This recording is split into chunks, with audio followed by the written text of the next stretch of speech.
Is it worth anything? Today, we're talking about tramp art, and that may be something that many of you really aren't familiar with. So it was started late 19th century, early 20th century. The name tramp art comes from kind of a romanticized idea that this was basically done by people who were itinerant, who just traveled from place to place. It's definitely something that was done by self-taught artists. And so the variety of this is quite exquisite. So it involves taking wood and carving it, layering bits and pieces of it to create decorative patterns. So it's really very unique and very stylish when you see it. So is it worth anything? Well, recently, the ones that sold on eBay, frames were going anywhere from $40 to $600. Boxes were going anywhere from $60 to $400. And there was a mini cabin that went for $850.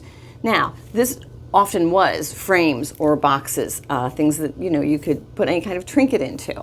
So they're really unique, they're really amazing. You don't see that much of it around, at least around here when you go to the antique shops. There is some of it available on eBay. So let me know if you've ever heard of tramp art before or if you collect it, because it really is a very kind of lost art form. If you would like to learn more about what items in your home might fall into the category of antiques and collectibles and possibly be worth money, check out my book, Beginner's Guide to Antiques and Collectibles. It's available on Amazon.com for $24.95.